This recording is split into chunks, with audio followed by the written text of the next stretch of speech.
Nem toda mãe que cuida, acolhe, e nem toda ausência é física.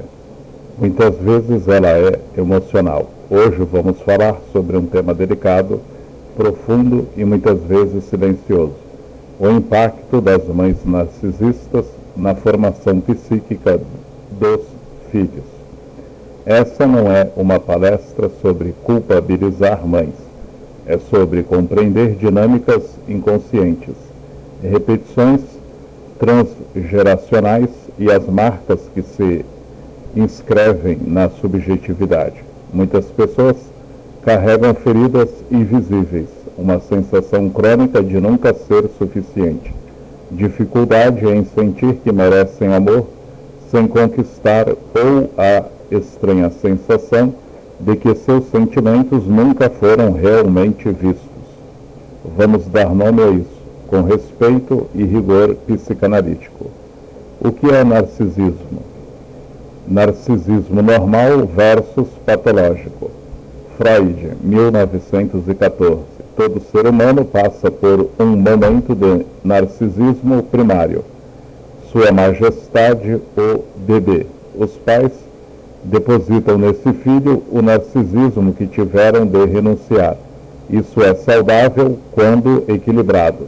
No narcisismo patológico, essa dinâmica se distorce. O filho deixa de ser sujeito e passa a ser extensão do eu materno, um espelho para sustentar a grandiosidade ou a fragilidade da mãe, características centrais da mãe com funcionamento narcísico, sem cair em diagnóstico frio: falta de empatia emocional genuína, necessidade intensa de admiração e controle, visão do filho como objeto, extensão de si, alternância entre idealização, você é perfeito, e desvalorização, você me decepciona. Uso da culpa, comparação e manipulação emocional como ferramentas.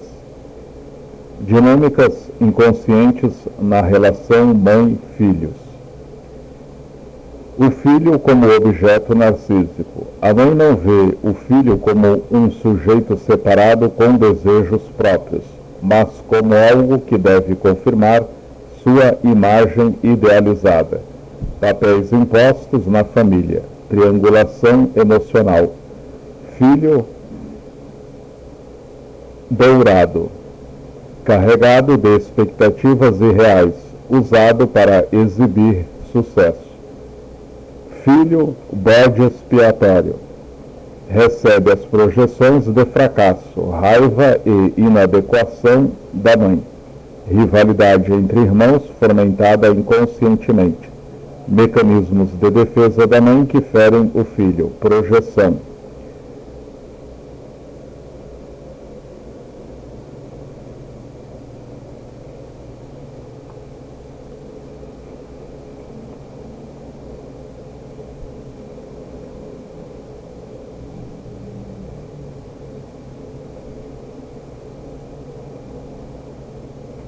Gaslighting. Isso nunca aconteceu. Você é sensível demais. Invalidação sistemática dos afetos da criança. Repercussões na subjetividade dos filhos.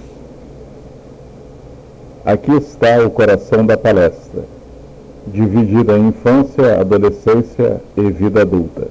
Na constituição psíquica. Dificuldade de separação, individuação. O filho não consegue se constituir plenamente como sujeito separado. Falta de espelhamento verdadeiro. Autoestima frágil e dependência do olhar do outro. Desenvolvimento de um falso self. A criança aprende a ser o que a mãe precisa e não quem realmente é. Marcas comuns na vida adulta. Baixa autoestima crônica e sensação de nunca ser suficiente. Dificuldade em reconhecer e validar as próprias emoções. Repetição compulsiva, atração por relacionamentos abusivos, controladores ou emocionalmente frios, busca inconsciente da mãe. Problemas com limites e assertividade, medo de rejeição ou culpa. ansiedade, depressão, vazio existencial ou somatizações, dificuldade em sentir prazer autêntico ou autonomia. Muitos relatam sensação de sufoco, mesmo longe da mãe. Para filhas, identificação dolorosa ou rejeição à feminilidade. Para filhos, dificuldades na relação com mulheres, idealização, desvalorização ou dependência emocional. O filho de mãe narcisista muitas vezes aprende que o amor se conquista com desempenho, nunca é dado incondicionalmente. Ele internaliza a voz crítica da mãe como se fosse sua própria. Perspectiva psicanalítica. Por que isso acontece? Transmissão transgeracional do narcisismo. A mãe também foi filha de alguém. Falta de função materna suficientemente boa. Winnicott. A ausência de um terceiro, função paterna, que rompe a dupla especular mãe-filho. No registro lacaniano, problemas na constituição do sujeito diante do desejo do outro. Caminhos de elaboração e cura. A psicanálise, como espaço de escuta, que permite o surgimento do sujeito verdadeiro, reconhecer a repetição sem culpa, trabalho com a transferência. O analista pode oferecer um novo tipo de espelhamento, construção de limites saudáveis, mesmo que a mãe nunca mude, possibilidade de luto pela mãe ideal que nunca existiu, importância de grupos de apoio e terapia individual grupal.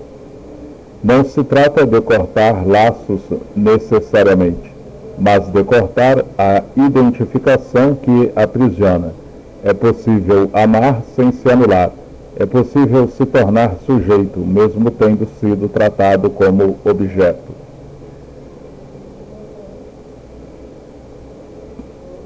Se você se reconheceu hoje, saiba que não está sozinho. O fato de estar aqui já é um ato de coragem e de desejo de subjetivação.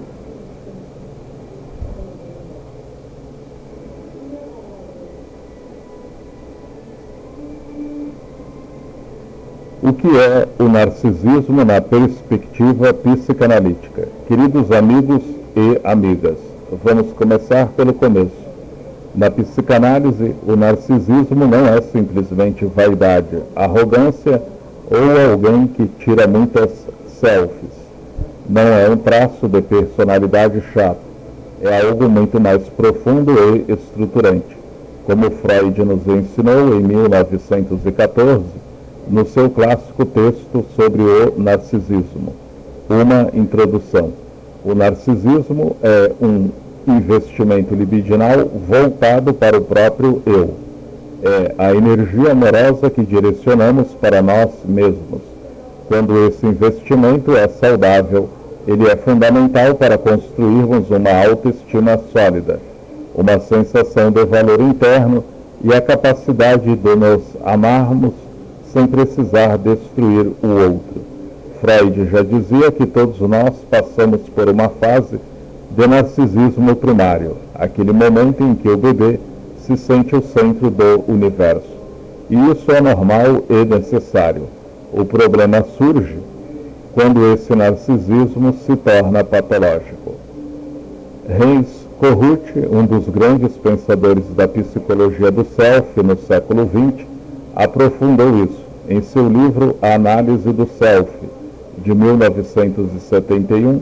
Ele explica que o narcisismo patológico acontece quando a pessoa não consegue reconhecer o outro como um sujeito separado, com desejos, dores e subjetividades próprias. O outro passa a existir apenas como extensão de si, como um espelho que deve refletir sua grandiosidade ou sua fragilidade. Otto Kernberg, em Transtornos de Personalidade Limítrofes e Narcisistas, de 1975-1984, completa essa visão. Na estrutura narcísica grave, há uma falta crônica de empatia genuína. A pessoa pode até parecer charmosa, mas o outro é tratado como um objeto, algo que serve para regular a autoestima do narcisista. E aqui entra o Winnicott, um dos meus autores favoritos, em O Brincar e a Realidade, e nos textos sobre a mãe suficientemente boa. Ele mostra que a mãe precisa oferecer um espelhamento verdadeiro ao bebê. Olha, eu te vejo como você é. Quando isso não acontece, a criança constrói um falso self, uma fachada para agradar a mãe e sobreviver. Na contemporaneidade, Alice Miller, em seu livro Transformador, O Drama da Criança Bem Dotada, 1979, foi uma das primeiras a falar abertamente sobre as mães narcisistas. Ela mostra como essas mães usam o filho como um narciso secundário, ou seja, o filho existe para completar o narcisismo da mãe, para ser o troféu, a prova de que ela é uma mãe perfeita. Mas, recentemente, a psicanalista americana Susan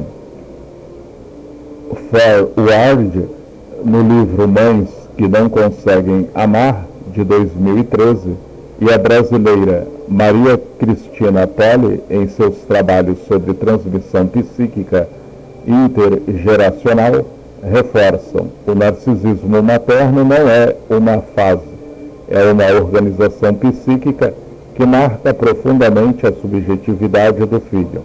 E é exatamente aqui que chegamos ao tema central de hoje. A mãe narcisista não vê o filho como um indivíduo separado. Ela o vê como um espelho que deve refletir sua beleza, seu sucesso, sua imagem idealizada. Uma posse: você é meu, o que é seu é meu, ou um instrumento de validação: se você brilhar, eu sou uma boa mãe.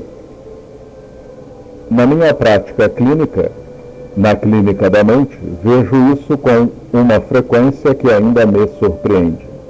Caso 1, Ana, 34 anos. Ana chegou dizendo: eu me sinto culpada por tudo, mesmo morando em outra cidade. Ainda sinto que minha mãe está dentro da minha cabeça, me criticando. A mãe dela, uma mulher muito admirada socialmente, sempre dizia: eu abri mão da minha vida por você.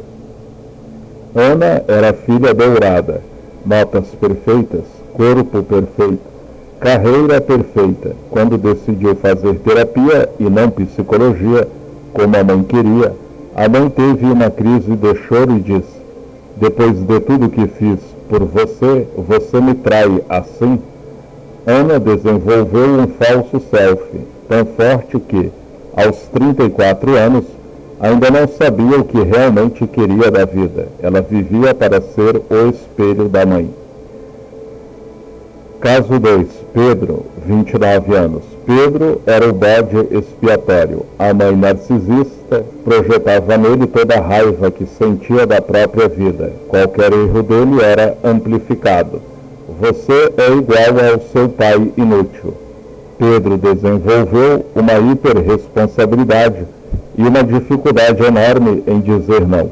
Na terapia, ele chorou pela primeira vez ao perceber que nunca tinha sido visto como um menino, apenas como depositário das frustrações maternas. Caso 3. Laura, 41 anos. Laura, filha única, contou que a mãe até hoje liga todos os dias para saber se ela está bem, mas na verdade para controlar horários, roupas, marido e até a forma como educa os netos. Laura vivia um vazio enorme. Eu me sinto como se não tivesse direito de existir separada dela. Esse é o preço do narcisismo materno. A criança aprende que o amor só existe se ela for útil para a regulação emocional da mãe. Então, quando falamos de mãe narcisista, não estamos falando de uma mãe ruim ou monstro. Estamos falando de uma dinâmica inconsciente, muitas vezes transmitida de geração em geração, em que o filho é colocado no lugar de objeto narcísico, em vez de sujeito desejante. E é exatamente essa confusão entre eu e o outro que deixa marcas profundas na subjetividade, marcas que vamos explorar com mais profundidade na próxima parte da palestra.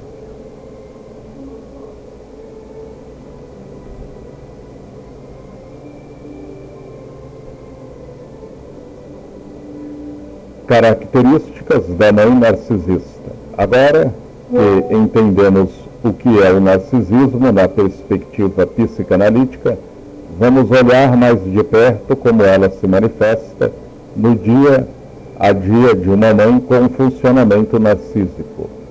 É importante dizer, desde já, nem todo comportamento narcísico isolado faz de uma mãe narcisista. Estamos falando de um padrão persistente, uma forma de se relacionar que se repete ao longo dos anos e que impacta profundamente o desenvolvimento emocional do filho. Alguns comportamentos comuns que observo com frequência na clínica são necessidade constante de admiração. A mãe espera que o filho seja sua principal fonte de reconhecimento. Ele precisa brilhar para que ela se sinta valorizada. O sucesso do filho não é dele, é dela. Dificuldade real de escutar o filho. Quando a criança ou o adolescente tenta falar de seus sentimentos, a conversa rapidamente volta para a mãe. Você acha que só você sofre? Eu passei por coisas muito piores. Controle emocional ou psicológico. Controle disfarçado de cuidado. Pode ser através de telefonemas excessivos, críticas à roupa, ao corpo, às escolhas profissionais ou ao parceiro. O filho sente que não tem espaço para ser autônomo. Invalidação sistemática dos sentimentos da criança. Frases como, você está exagerando, isso não é nada, pare de ser tão sensível, são comuns. Com o tempo, a criança aprende que seus afetos não são confiáveis e passa a duvidar de si mesma. Competição com o próprio filho, especialmente com filhas. Pode haver rivalidade velada, comentários sobre aparência, peso, juventude ou sucesso. Com filhos homens pode haver competição por atenção ou protagonismo na família. Manipulação através da culpa e chantagem emocional. É uma das marcas mais dolorosas. A mãe usa o sacrifício que fez. Eu abri mão da minha vida como moeda de troca para obter obediência e lealdade eterna. Amor condicionado. O amor não é dado de forma incondicional, ele vem acompanhado de uma cláusula. Eu te amo se você corresponder às minhas expectativas, se você me fizer sentir uma boa mãe, se você não me abandonar. Frases típicas que escuto repetidamente na clínica. Depois de tudo que eu fiz por você, você me decepcionou. Você só pensa em você. Depois que você casou, arrumou um namorado, mudou completamente. Eu sou sua mãe, você me deve respeito. Ninguém vai te amar como eu te amo. Essas frases parecem inofensivas para quem ouve de fora, mas para o filho elas funcionam como uma armadilha emocional. Elas geram uma culpa difusa, uma sensação permanente de dívida e a impressão de que nunca se é bom o suficiente. Na minha experiência na clínica da mente, o que mais marca não é apenas o que a mãe faz, mas o que ela não consegue fazer. Não consegue ver o filho como ser separado. Não consegue tolerar a diferença. Não consegue suportar a dor ou a raiva da criança sem se sentir atacada. Como dizia Winnicott, a mãe suficientemente boa falha de forma manejável e repara. A mãe, com funcionamento narcísico, muitas vezes não repara. Ela inverte, faz a criança se sentir responsável por reparar o seu próprio mal-estar.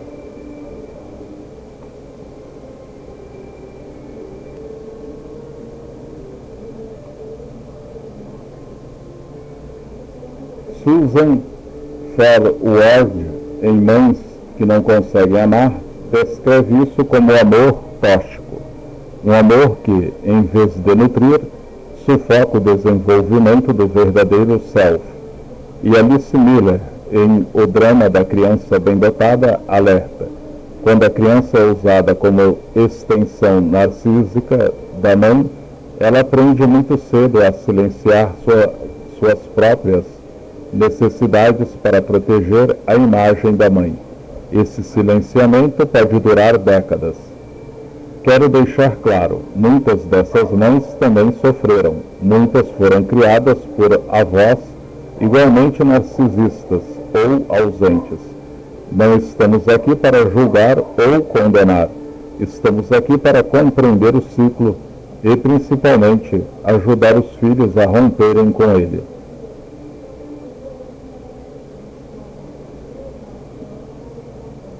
A criança nesse ambiente, como ela se constitui. Chegamos agora a um ponto central e delicado da nossa conversa. A criança, especialmente nos primeiros anos de vida, depende quase inteiramente do olhar da mãe para se reconhecer como sujeito. É através do rosto, da voz e da resposta emocional da mãe que o bebê vai formando sua noção de quem ele é. Como o Winnicott também colocou, o bebê se vê refletido no olhar materno. Mas o que acontece quando esse olhar está distorcido? Quando, em vez de espelhar a criança como ela realmente é, a mãe a utiliza como espelho para si mesma. É nesse contexto que surgem marcas profundas na constituição psíquica. Vou destacar 4 delas que mais vejo na clínica. Primeiro, o desenvolvimento do falso self.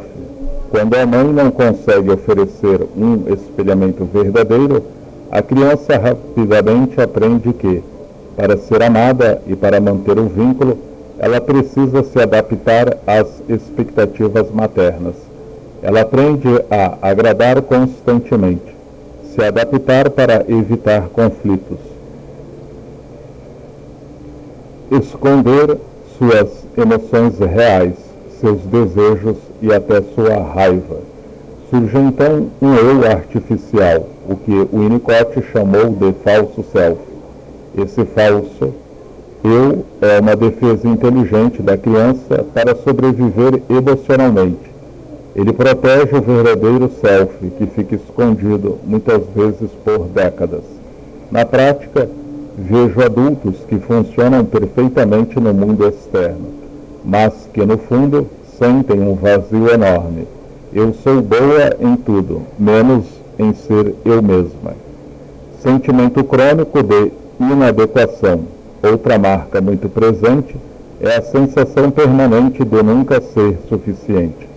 A criança internaliza a mensagem de que seu valor depende do desempenho, boas notas, bom comportamento, corpo ideal, sucesso profissional. Quando falha, e toda criança falha, recebe críticas ou retirada de afeto. Com o tempo, essa inadequação vira um sentimento de base. Nunca se sente bom o suficiente. Busca constante aprovação externa. Medo intenso de errar ou de decepcionar. Esse medo muitas vezes acompanha a pessoa até a vida adulta, gerando ansiedade, perfeccionismo ou, ao contrário, paralisia por medo de falhar, culpa e responsabilidade emocional, a inversão de papéis. Aqui acontece algo particularmente doloroso, a parentificação. A criança começa a acreditar que é responsável pelo bem-estar emocional da mãe.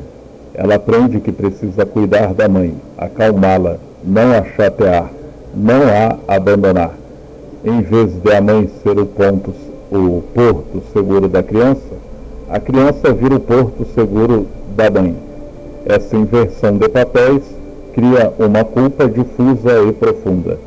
Muitos filhos crescem com a sensação de que, se eles viverem a própria vida plenamente, estarão abandonando ou prejudicando a mãe. Dificuldade de reconhecer desejos próprios. Por fim, uma das consequências mais sérias. A criança tem enorme dificuldade de acessar o que eu quero de verdade, como seus desejos foram sistematicamente ignorados ou reinterpretados como egoísmo.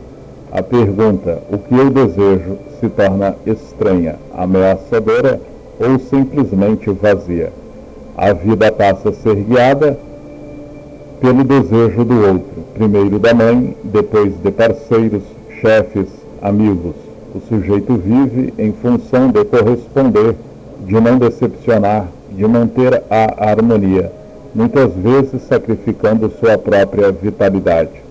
Na clínica da mente, escuto com frequência frases como: eu sei o que todo mundo espera de mim, mas não faço ideia do que eu quero.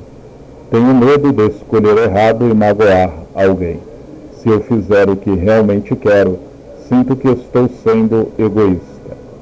Essas 4 marcas, falso self, inadequação crônica, culpa, parentificação e dificuldade de desejar, não são falhas de caráter.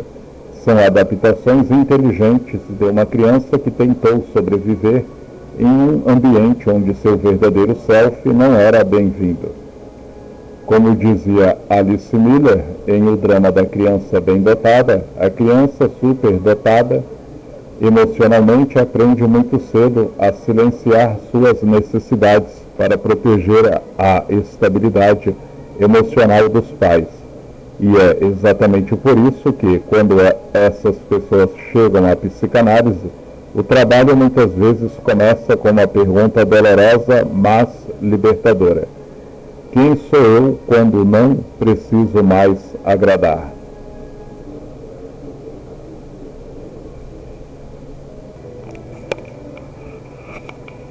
Repercussões na vida adulta. Essas marcas da infância não ficam presas no passado. Elas viajam com a pessoa e se manifestam, muitas vezes de forma silenciosa e dolorosa, na vida adulta. Quando o filho de mãe narcisista cresce, ele carrega dentro de si um padrão relacional e uma forma de se relacionar consigo mesmo que foram construídos para sobreviver àquela dinâmica. O que era uma estratégia de proteção na infância torna-se na vida adulta uma fonte de sofrimento repetitivo. Entre as repercussões mais frequentes que vejo na clínica estão relacionamentos abusivos ou excessivamente dependentes. Muitas vezes a pessoa repete o padrão conhecido, escolhe parceiros controladores, emocionalmente frios ou que exigem desempenho constante. É como se o inconsciente buscasse recriar o ambiente familiar para finalmente conseguir ser amado da forma que não foi na infância. Outros caem em relacionamentos muito dependentes, com medo de perder o outro, tolerando situações que não seriam aceitáveis para quem teve uma base mais segura. Baixa autoestima crônica e instável. A autoestima continua dependendo do olhar do outro. A pessoa pode ser muito competente profissionalmente, mas internamente sente que não é nada, se não estiver sendo admirada, aprovada ou reconhecida. Qualquer crítica, mesmo leve, pode desestabilizá-la profundamente. Ansiedade e depressão.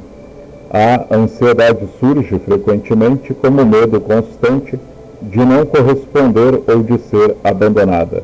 A depressão aparece muitas vezes como um esgotamento do falso self, quando a pessoa não aguenta mais sustentar a fachada e entra em contato com o vazio e a raiva acumulada que nunca pôde expressar. Dificuldade de estabelecer limites. Dizer não gera culpa intensa. A pessoa aprendeu que colocar limites pode significar perder o amor ou provocar a rejeição da mãe. Por isso, acaba se sobrecarregando, dizendo sim quando quer dizer não e ressentindo-se depois. Medo intenso de rejeição. Qualquer sinal de distância ou descontentamento do outro ativa o medo primordial de não ser suficiente. Isso pode levar a comportamentos de apego ansioso ou, ao contrário, a um afastamento defensivo. Necessidade excessiva de validação externa, likes, elogios, reconhecimento no trabalho ou nas redes sociais ganham um peso desproporcional. A pessoa continua buscando na vida adulta aquele olhar que nunca recebeu de forma autêntica na infância. E aqui está um dos aspectos mais importantes e dolorosos. Muitas vezes essas pessoas repetem inconscientemente a dinâmica vivida com a mãe. Elas podem se tornar excessivamente exigentes consigo mesmas, se criticando internamente com a mesma voz que ouviram na infância, ou então reproduzem em seus próprios relacionamentos ou com seus filhos alguns padrões de controle ou invalidação, não porque sejam ruins, mas porque o padrão foi introjetado como normal. Na clínica da mente acompanho vários casos que ilustram isso. Caso de Juliana, 37 anos.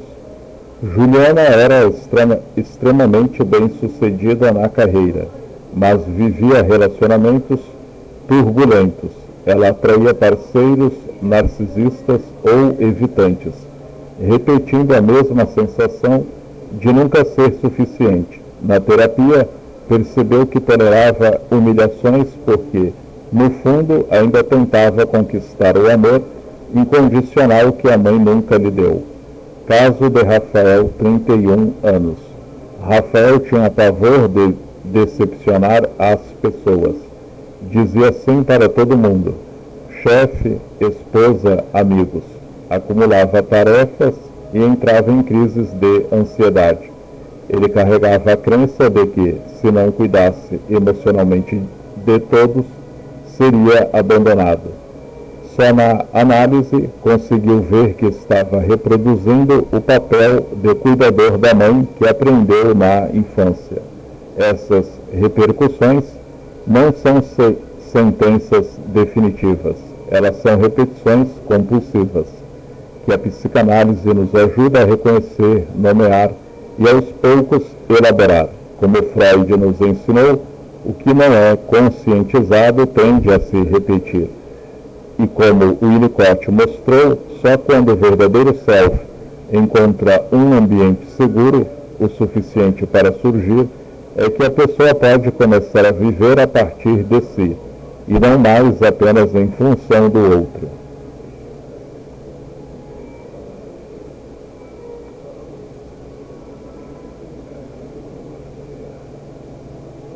A repetição e o inconsciente. Chegamos a um dos conceitos mais importantes e ao mesmo tempo mais libertadores da psicanálise. Na psicanálise, nós dizemos que o que não é elaborado se repete. Essa frase, inspirada em Freud, não é um julgamento. É uma descrição compassiva de como funciona o inconsciente.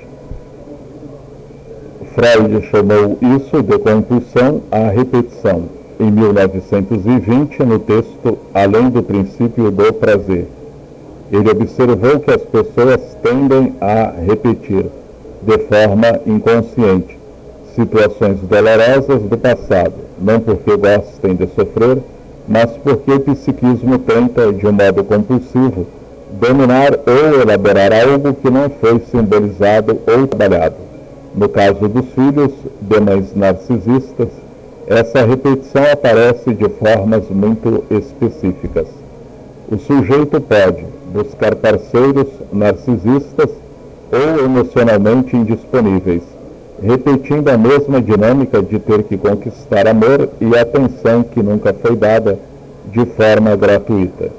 Se colocar em relações de submissão ou de dependência emocional, onde novamente ele precisa agradar, performar e silenciar suas próprias necessidades para manter o vínculo, reproduzir comportamentos semelhantes com seus próprios filhos ou em outros relacionamentos, sem perceber que está transmitindo o mesmo padrão que tanto sofreu, ou ainda tornar-se excessivamente autocrítico, tratando a si mesmo com a mesma dureza, invalidação e exigência que recebia da mãe.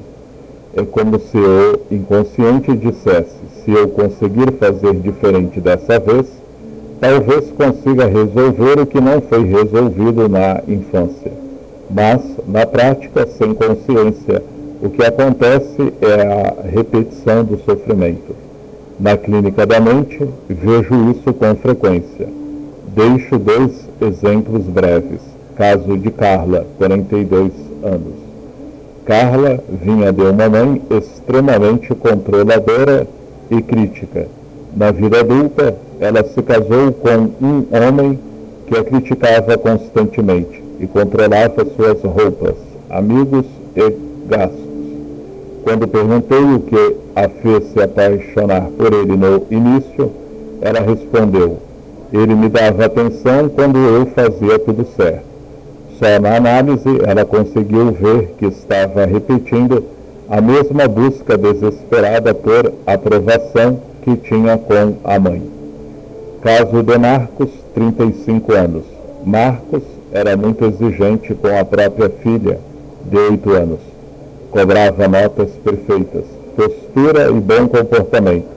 Quando trouxe o caso para a supervisão, percebemos que ele reproduzia com a filha exatamente o tom de voz e as frases que mais doíam quando ele era criança. Ele não era mau pai, ele estava repetindo o que não havia sido elaborado em si mesmo. Essa é a força da compulsão à repetição. Ela age às nossas costas. Como Lacan nos ajuda a pensar, o sujeito muitas vezes vive sob o jugo do desejo do outro. Primeiro, o desejo da mãe, depois, o desejo do parceiro, do chefe, da sociedade, sem conseguir acessar seu próprio desejo. A boa notícia é que a repetição não é um destino, ela é um convite. Quando trazemos essa repetição para a consciência, especialmente dentro de um setting analítico seguro, ela perde boa parte de sua força. O que era agido começa a ser pensado, sentido e simbolizado. E é nesse momento que o sujeito pode começar a fazer escolhas diferentes, não por força de vontade, mas por uma mudança estrutural na sua subjetividade. Por isso, a psicanálise não promete curar magicamente, mas oferece um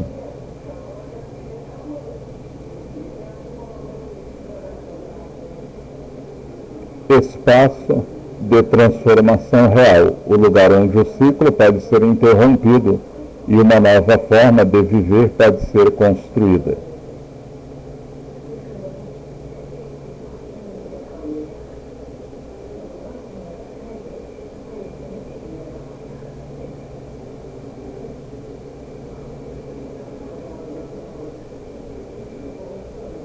Possibilidades de transformação. Depois de percorrermos juntos um caminho que pode ser doloroso de reconhecer, quero trazer a boa notícia com toda a clareza e esperança que a psicanálise nos permite. A subjetividade não é fixa, ela não está condenada ao passado. Ela pode ser ressignificada, reelaborada e, em grande medida, transformada.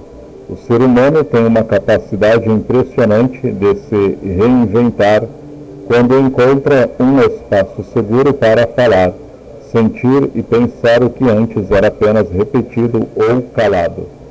Quais são os caminhos possíveis de transformação que vejo com frequência na clínica?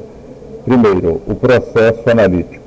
A psicanálise oferece um setting único, um lugar onde o sujeito pode finalmente ser escutado sem julgamento, sem invalidação e sem a necessidade de agradar. Na transferência, muitas vezes o analista se torna o bom espelho, que não foi oferecido na infância.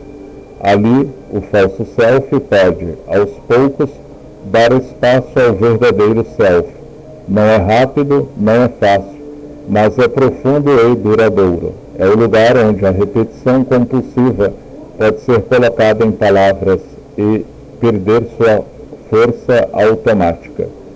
Segundo, o reconhecimento da própria história. Muitas pessoas passam a vida inteira sem nunca nomear o que viveram.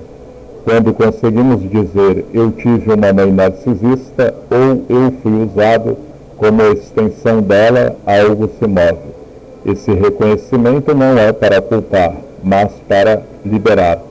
Como Alice Miller dizia, só quando a criança ferida dentro de nós é finalmente vista e validada, é que podemos parar de carregar sozinhos o peso daquela ferida. Terceiro, a construção de limites saudáveis. Aprender a dizer não sem culpa é uma das conquistas mais importantes, que inclui limites com a mãe, mesmo que ela nunca entenda, com parceiros, com o trabalho e principalmente consigo mesmo. Construir limites não significa cortar relações necessariamente. Significa proteger o espaço onde o seu verdadeiro self pode existir. Quarto, a diferenciação entre o desejo do outro e o próprio desejo. Uma das transformações mais bonitas que acompanham é quando o analisando começa a se perguntar: isso que eu estou fazendo é porque eu quero, ou porque ainda estou tentando ser o filho perfeito para a minha mãe. Aos poucos, o sujeito sai da posição de objeto do desejo materno e começa a habitar o lugar de sujeito desejante. Lacan nos ajuda muito aqui, sair do jugo do desejo do outro para descobrir o próprio desejo. Quinto, a reconexão com o verdadeiro self. Esse é o coração da transformação. É quando a pessoa começa a sentir prazer em ser quem realmente é, com suas imperfeições, seus desejos, sua raiva, sua vulnerabilidade. Deixa de viver para ser admirado e começa a viver para ser realizado. O vazio existencial diminui, a autoestima se torna mais interna e menos dependente do olhar externo. A vida ganha cor e vitalidade próprias. Na clínica da mente, vejo isso acontecer com frequência. Pessoas que chegam se sentindo quebradas ou falsas saem, depois de um tempo, com uma sensação nova. Pela primeira vez, sinto que estou vivendo a minha vida, e não a vida que minha mãe precisava que eu vivesse. Não é um processo linear. Tem dias de angústia, dias de luto pela mãe ideal que nunca existiu, dias de culpa por se diferenciar, mas também tem dias de alívio profundo, de liberdade e de alegria autêntica. Como o Winnicott nos ensinou, quando o ambiente facilitador aparece, e a análise pode ser esse ambiente, o verdadeiro self pode finalmente começar a viver. Portanto, se você se reconheceu em alguma parte dessa palestra, saiba que há esperança. Não é tarde demais. Sua história pode ser reescrita, não apagando o passado, mas dando a ele um novo sentido.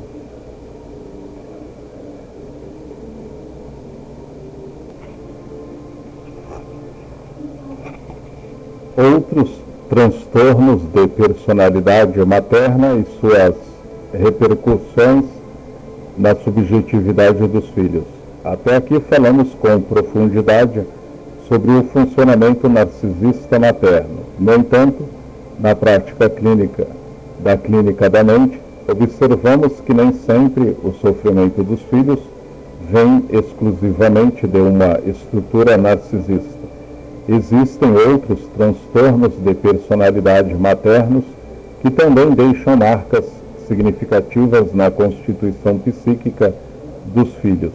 É importante ressaltar, não estamos fazendo diagnósticos à distância, nem patologizando todas as mães. Estamos ampliando o olhar psicanalítico para compreender diferentes dinâmicas inconscientes que interferem na função materna e, consequentemente, na subjetividade dos filhos. Vou destacar os mais frequentes que encontro na clínica. Mãe com funcionamento borderline. Características principais: instabilidade afetiva intensa, mudanças rápidas de humor, medo intenso de abandono, relações interpessoais caóticas e intensas, dificuldade em manter limites claros. Repercussões nos filhos: a criança aprende a andar em ovos para não desencadear crises da mãe. Desenvolve hipervigilância emocional, dificuldade em confiar na estabilidade dos vínculos afetivos na vida adulta. Pode apresentar apego ansioso ou, ao contrário, medo de se apegar. Mães com funcionamento paranoide. Características principais: suspeita constante, desconfiança excessiva, interpretação distorcida das intenções dos outros, inclusive dos filhos, ciúme patológico ou controle excessivo, sensação de estar sendo traída ou atacada. Repercussões nos filhos: a criança internaliza a ideia de que o mundo é perigoso e as pessoas não são confiáveis. Dificuldade em diferenciar crítica real de perseguição imaginária. Pode desenvolver ideias de referência ou ansiedade social intensa. Muitas vezes reproduz a desconfiança nos próprios relacionamentos. Mãe com funcionamento esquizoide ou evitante. Características principais: distanciamento emocional profundo, dificuldade em demonstrar afeto ou proximidade, preferência pelo isolamento, pouca ou nenhuma expressão emocional. Repercussões nos filhos: sensação crônica de vazio e solidão emocional, bem presente fisicamente, ausente afetivamente. Dificuldade em criar vínculos íntimos na vida adulta, pode desenvolver depressão de caráter anaclítico ou sensação de não pertencer. Muitos relatam: eu cresci sem saber como é ser abraçado emocionalmente. Mães com funcionamento histriônico. Características principais: necessidade excessiva de atenção e dramatização, expressão emocional exagerada e teatral, sedução ou manipulação através do charme. Repercussões nos filhos: a criança aprende que o afeto só existe quando há espetáculo ou desempenho. Pode desenvolver dificuldade em ser vista de forma autêntica. Competição por atenção dentro da família. Na vida adulta, pode repetir o padrão de dramatizar emoções para ser notada. Mães com funcionamento antissocial ou com traços psicopáticos. Características principais: falta de empatia genuína, manipulação instrumental dos outros, desrespeito a regras e limites, ausência de remorso. Repercussões nos filhos: trauma relacional grave, dificuldade em diferenciar amor de exploração, risco maior de desenvolver também traços antissociais, ou pelo contrário, hipermoralidade defensiva. Muitas vezes há uma quebra precoce da confiança básica no outro. Importante destacar: esses funcionamentos raramente aparecem de forma pura. Na clínica, o mais comum é encontrarmos misturas. Por exemplo, mãe narcisista com traços borderline ou mãe borderline com traços histriônicos. O que todas essas configurações têm em comum é a dificuldade da mãe em exercer a função materna suficientemente boa, oferecer contenção, espelhamento verdadeiro, limite e espaço para que a criança se constitua como sujeito separado. Independentemente do transtorno de personalidade específico, o que mais marca o filho é a inconsistência ou a distorção no olhar materno, quando a mãe não consegue ver o filho como um sujeito com desejos próprios. A criança paga o preço psíquico mais alto. Na clínica da mente, nosso trabalho não é rotular a mãe, mas ajudar o filho a nomear o que viveu, diferenciar o que pertence à mãe e o que pertence a ele, elaborar o luto pela mãe que ele precisaria ter tido, construir uma subjetividade mais autônoma e menos marcada pela repetição. Se você se identificou com alguma dessas dinâmicas, seja com o narcisismo, seja com outros funcionamentos, saiba que a psicanálise tem muito a oferecer. Cada estrutura psíquica pede uma escuta específica, mas todas podem ser trabalhadas com respeito e profundidade.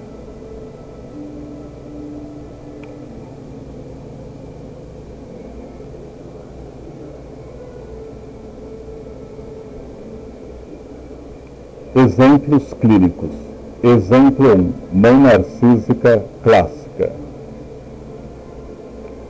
Isabel, 38 anos, casada, sem filhos. Isabel chegou à clínica com queixa principal de ansiedade generalizada e um vazio profundo. Eu sou bem-sucedida no trabalho, mas sinto que nada tem sentido. Parece que vivo para os outros. Sua mãe era uma mulher muito admirada socialmente, bonita, ativa em eventos, sempre se apresentando como mãe perfeita. Isabel era filha dourada, notas excelentes, corpo ideal, carreira em marketing. A mãe exibia suas conquistas como troféus. Olha o que eu criei. Porém, qualquer sinal de autonomia era punido com críticas ferozes ou silêncio emocional. Exemplos de frases da mãe. Depois de tudo que fiz por você, é assim que me agradece? Você está ficando egoísta desde que começou a namorar. Na análise, Isabel percebeu que desenvolveu um falso self muito forte. Ela era simpática, competente e agradável com todos, mas não sabia o que realmente queria. Tinha pavor de dizer não e vivia na repetição compulsiva. Escolhia chefes e amigos controladores, reproduzindo a dinâmica de ter que conquistar afeto através do desempenho. Após 2 anos de análise, um momento marcante foi quando ela chorou pela primeira vez, ao dizer: eu nunca fui vista como uma pessoa, fui vista como uma extensão da imagem da minha mãe. Hoje ela consegue estabelecer limites com a mãe sem cortar contato e está começando a acessar desejos próprios. O vazio diminuiu à medida que o verdadeiro self ganhou espaço. Exemplo 2. Mãe narcisista com traços borderline. Carlos, 31 anos, solteiro e engenheiro. Carlos veio com queixas de depressão recorrente e dificuldade extrema em manter relacionamentos. Toda vez que me aproximo de alguém, entro em pânico e me afasto ou me torno excessivamente dependente. Sua mãe alternava entre idealização, você é o melhor filho do mundo, e desvalorização explosiva, você me destrói, é igual ao seu pai inútil. Havia crises de choro, chantagem emocional e ameaças de suicídio quando Carlos tentava independência. Exemplo: ir morar sozinho. Carlos cresceu como cuidador emocional da mãe, parentificação, aprendeu que seu papel era acalmá-la, entretê-la e nunca abandoná-la. Na vida adulta, repetia isso com namoradas. Tolerava comportamentos abusivos, porque se eu sair, ela vai sofrer como minha mãe. Na análise, o trabalho central foi com a transferência. Ele inicialmente via a analista como alguém que poderia desabar, se ele expressasse raiva ou frustração. Aos poucos, pôde experimentar que era possível expressar sentimentos sem destruir o vínculo. Um avanço importante. Carlos conseguiu dizer à mãe, pela primeira vez, que não iria mais atender ligações diárias às 22 horas. A culpa veio forte, mas foi elaborada. Hoje, ele relata, pela primeira vez, sinto que tenho o direito de ter uma vida sem carregar o peso emocional dela.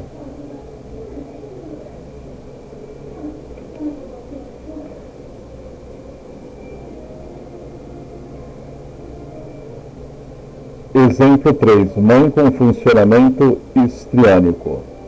Competição e dramatização. Bruna, 29 anos, designer. Bruna procurou terapia por baixa autoestima e dificuldade em se afirmar profissionalmente. Eu me sinto invisível, quando consigo atenção, parece que não mereço. Sua mãe era extremamente dramática e sedutora. Competia abertamente com as filhas, pela atenção. Vestia-se como adolescente, flertava com amigos das filhas e fazia comentários sobre o corpo. Na minha idade, eu era mais magra que você.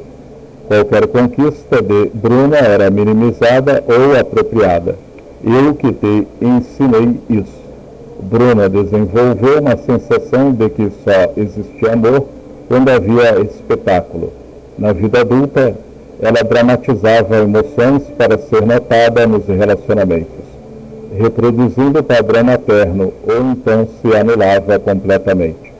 Na análise, o foco foi no espelhamento, oferecer um olhar que via Bruna como ela era, sem competição. Um momento transformador foi quando ela trouxe um desenho que fez na infância e percebeu que a mãe nunca havia elogiado de verdade. Sempre comparava com o dela. Hoje, Bruna consegue celebrar suas conquistas sem culpa e está aprendendo a ser vista sem precisar performar. Exemplo 4. Mãe com traços paranoide, desconfiança e controle. Ricardo, 34 anos, professor. Ricardo chegou com ansiedade social intensa e dificuldade em confiar nas pessoas. Eu sempre acho que vão me trair ou me criticar pelas costas. Sua mãe tinha forte desconfiança. Acusava o pai de traição constante. Controlava os passos dos filhos e interpretava qualquer amizade como ameaça. Essa menina quer te usar. Ricardo cresceu ouvindo que o mundo é perigoso e que ele precisava proteger a mãe. Ele internalizou uma visão paranoide das relações, ou idealizava as pessoas, ou as via como perigosas. Na análise, trouxe sonhos recorrentes em que era vigiado. O trabalho envolveu diferenciar perseguição real da projeção materna. Aos poucos, Ricardo conseguiu construir amizades e um relacionamento estável, aprendendo que nem todo olhar é crítico. Esses exemplos são detalhados o suficiente para gerar identificação na plateia, mas mantém o sigilo. Nomes fictícios para proteger a identidade dessas pessoas.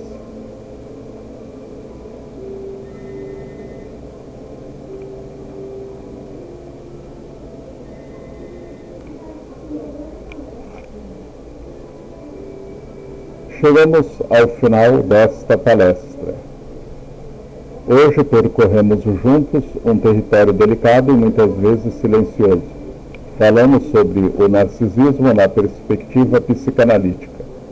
sobre como uma mãe pode olhar para o filho não como um sujeito separado, mas como um espelho, uma extensão ou um instrumento de validação. Exploramos as marcas deixadas na constituição psíquica, o desenvolvimento do falso self, o sentimento crônico de inadequação, a inversão de papéis, a dificuldade de acessar o próprio desejo. Vimos como essas marcas se estendem para a vida adulta, manifestando-se em relacionamentos repetitivos, baixa autoestima, ansiedade, depressão, dificuldade de limites e na poderosa compulsão à repetição.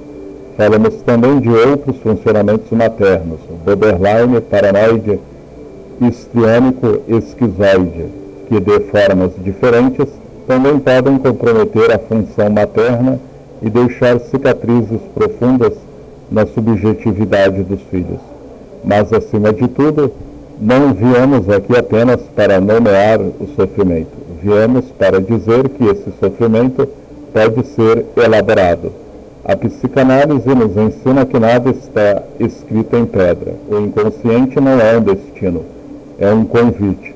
A repetição não é uma condenação, é uma oportunidade de transformação.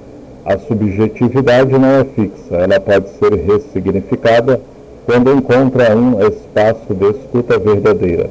Se você se reconheceu hoje em alguma das dinâmicas apresentadas, seja como filho ou filha, seja como alguém que percebe estar repetindo padrões dolorosos, saiba que seu sofrimento tem nome, tem sentido e principalmente tem saída. Não é sobre culpar a mãe, é sobre compreender a transmissão transgeracional do sofrimento psíquico. É sobre parar de carregar sozinho o peso que não era seu. É sobre permitir que o verdadeiro self, que muitas vezes ficou escondido por décadas, finalmente possa respirar, desejar e viver. Na Clínica da Mente, nosso compromisso é oferecer exatamente esse espaço, um lugar de escuta ética, profunda e sem julgamentos, onde você pode trazer suas feridas, suas repetições, suas culpas e seus desejos silenciados, seja em atendimento individual, seja em processo analítico mais longo, seja em grupos temáticos. Estamos preparados para acompanhar você nesse caminho de subjetivação. Quero deixar aqui uma reflexão final. Muitas pessoas passam a vida inteira tentando ser o filho ou a filha que a mãe precisava que fosse. O grande ato de liberdade não é necessariamente cortar laços, mas cortar a identificação que aprisiona. É possível amar sem se anular. É possível se diferenciar sem culpa. É possível, enfim, habitar a própria vida. Se algo nesta palestra tocou você profundamente, se alguma dor antiga foi despertada, se alguma esperança surgiu, permita que isso continue ecoando. Leve essa escuta consigo e, se sentir que chegou o momento de transformar essa escuta em um trabalho mais profundo, saiba que as portas da Clínica da Mente estão abertas. Obrigado por terem estado comigo até aqui. Obrigado pela coragem de estarem aqui. Obrigado por permitirem que falássemos sobre o que muitas vezes fica no silêncio. Estarei à disposição agora para as perguntas de vocês, que podem fazer nos comentários. E caso prefiram um espaço mais reservado, estou pronto para recebê-los. Que esta noite possa ser o começo de uma nova possibilidade na sua história. Muito obrigado.